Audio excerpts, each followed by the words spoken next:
Hey, I'm the composer and poet Andrew Lloyd Fry, and this is an introduction to Miles Davis' Second Great Quintet.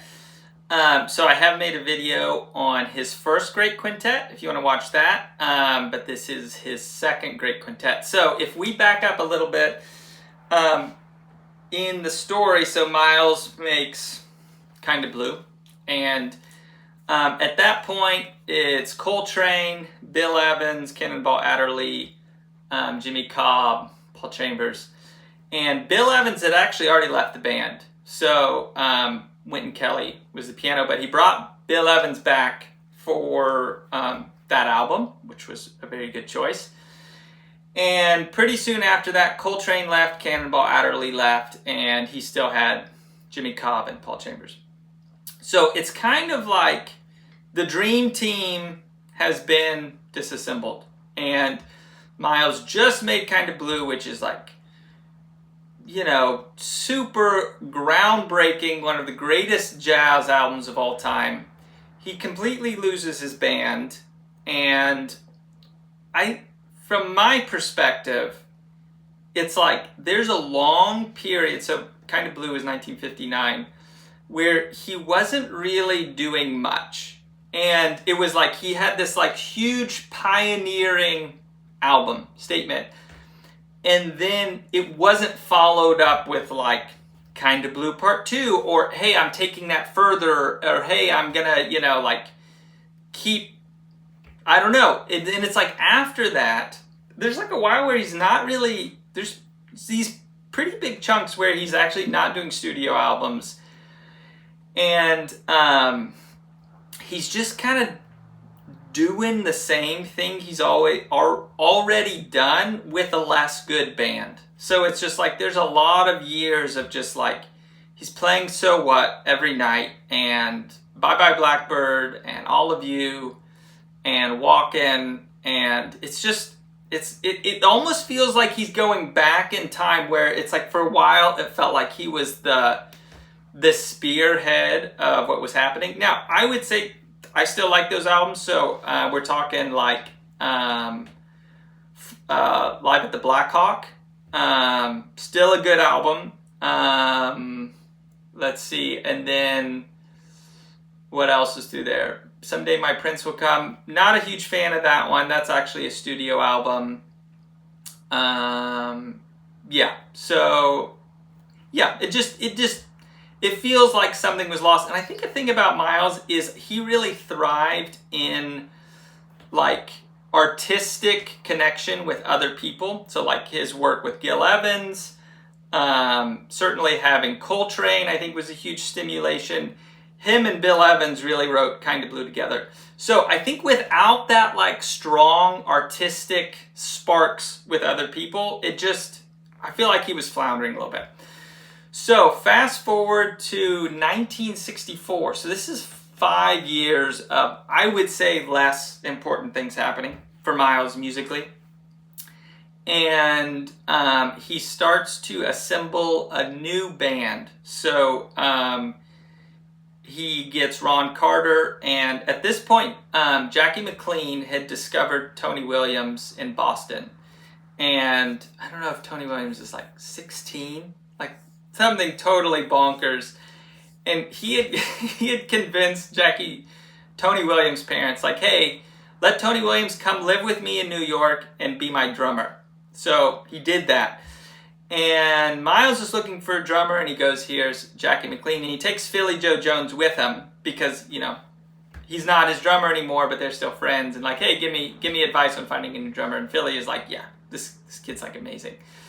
So he gets Tony Williams, and they're rehearsing at Miles' house, and during that, Miles calls Herbie Hancock to come join them. So it's kind of like this great story of Herbie showing up at Miles' house, and George Coleman on saxophone.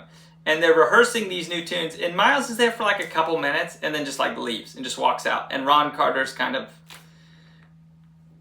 facilitating going over these new tunes. And I think it was like multiple days of rehearsal, and Miles isn't like really there. It's like, huh, this is super weird.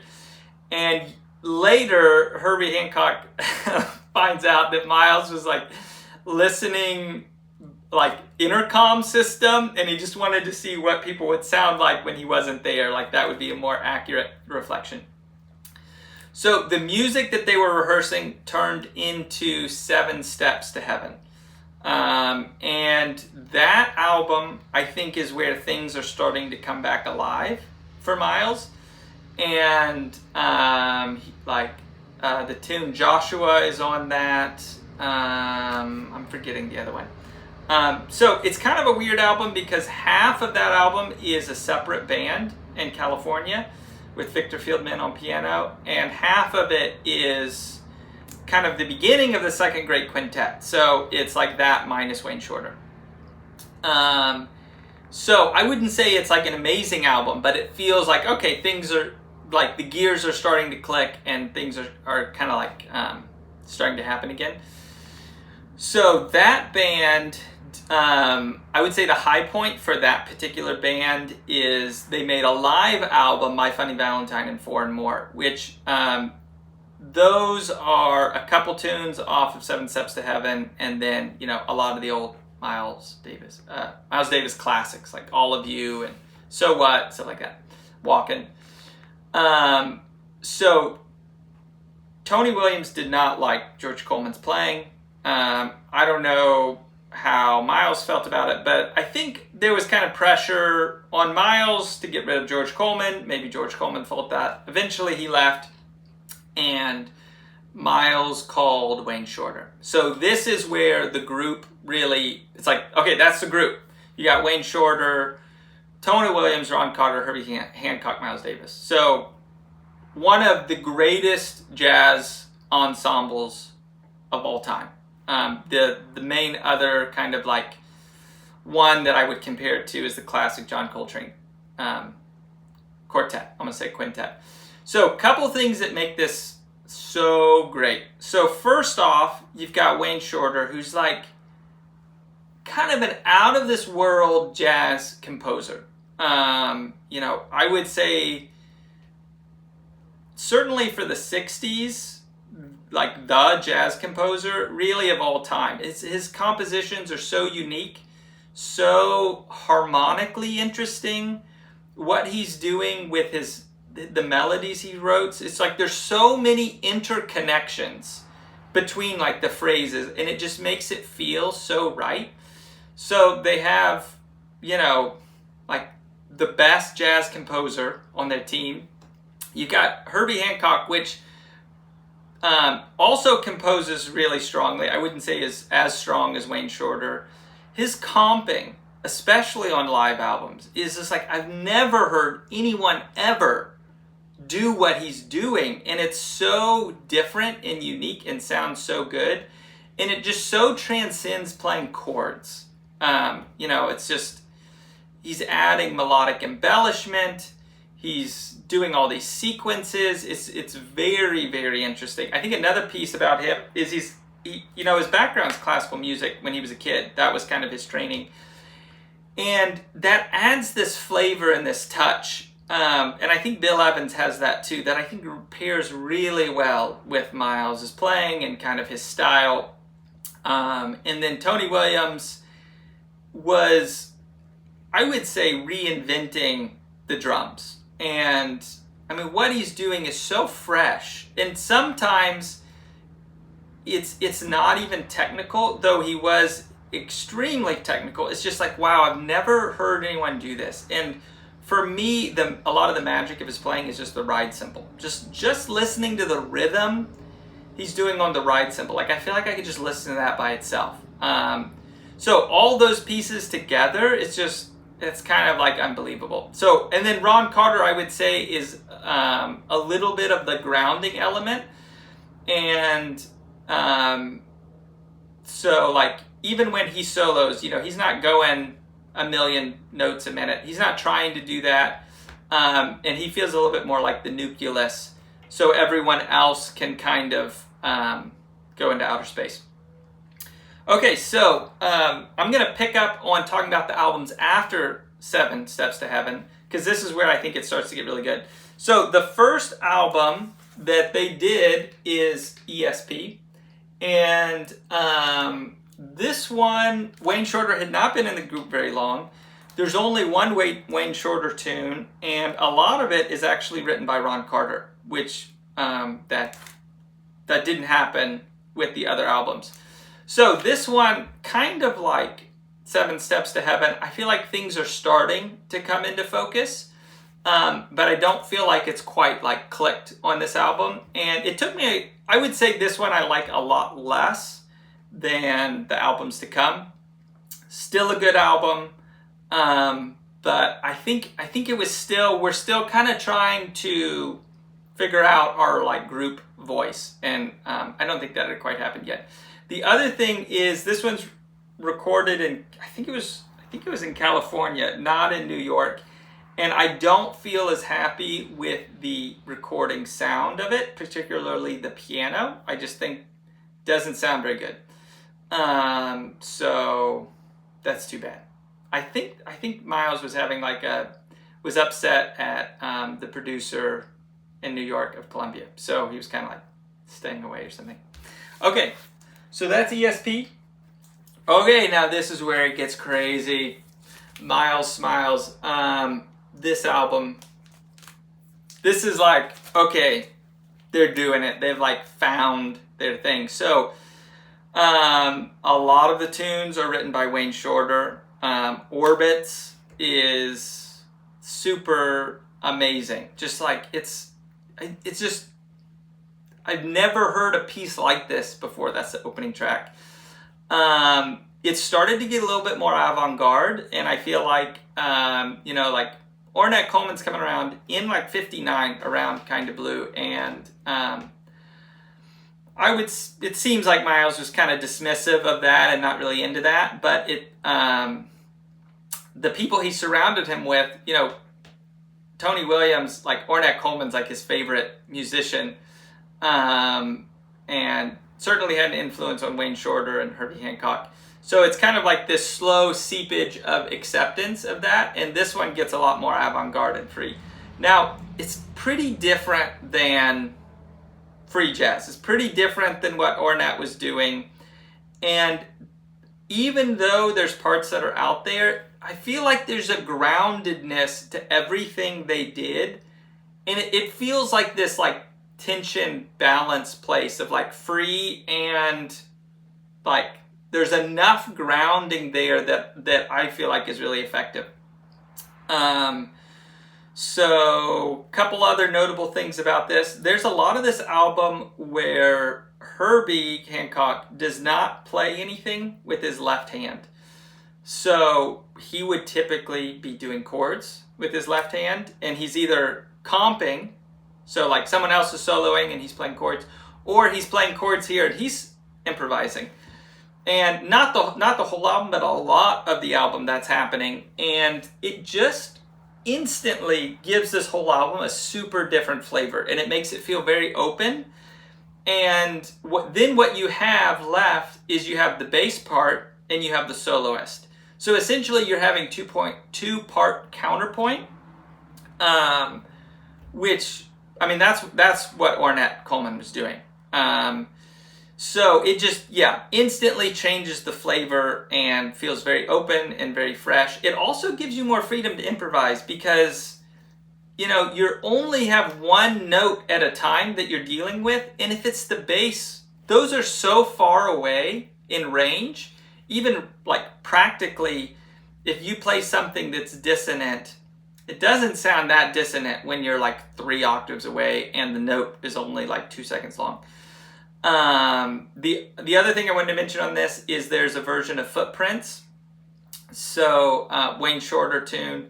So it's really interesting to hear his version of Footprints, Wayne Shorter's version on his personal album for Blue Note, Adam's Apple, and this. So this one's very free, much more open. The time signatures moving around. And the other one on Footprints, also Herbie's playing on both of them, is just, feels like much more in the pocket. This one on Miles Miles is, I would say, a little bit rough, but I like it more. So this is like one of my favorite albums of all time, like best music ever. So make sure you listen to that. Okay, next. Which of these is next? Okay, I can't remember on the order of this. If this one's next, is it worth looking up? 1968. Okay, I'm mistaken. This one is next. So this is 67, and Nefertiti is 68. So these three albums are like, for me, like the golden period of this band. And Sorcerer is, I would say for me, a little bit of it's good.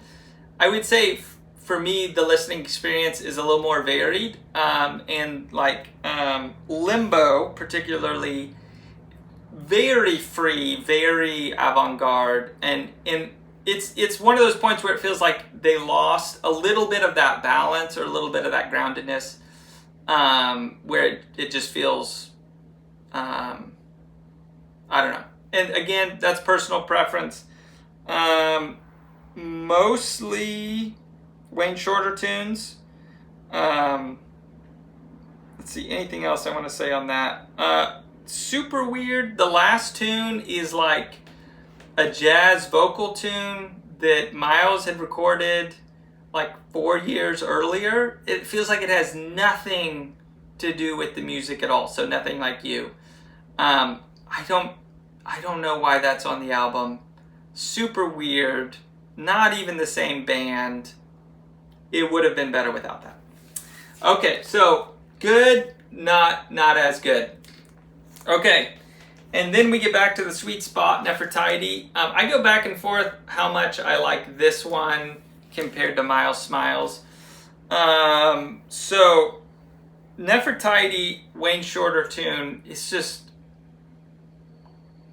amazing.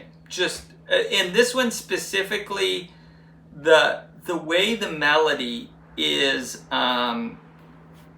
just so self-referential, and just keeps spinning these things out, these melodic lines that are like similar but different, and it's just completely unparalleled to my knowledge of just anything like this. So on Nefertiti, interestingly, there's no solos, and I think Miles was just like, hey, we should just keep playing the head.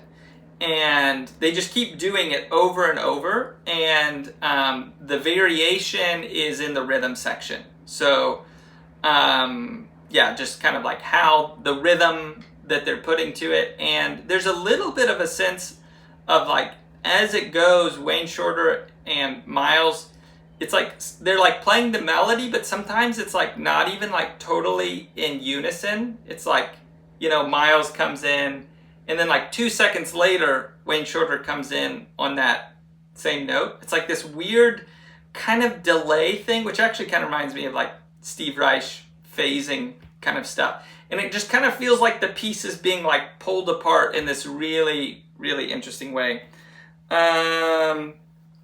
So I don't know what else to say about this one. Well, I guess this one is like, it feels like the notch has been turned down just a little bit. It's a little bit more like medium, a little bit smoother, but still that like avant-garde edge, which is, I don't know, it's just super duper good. So make sure you listen to this.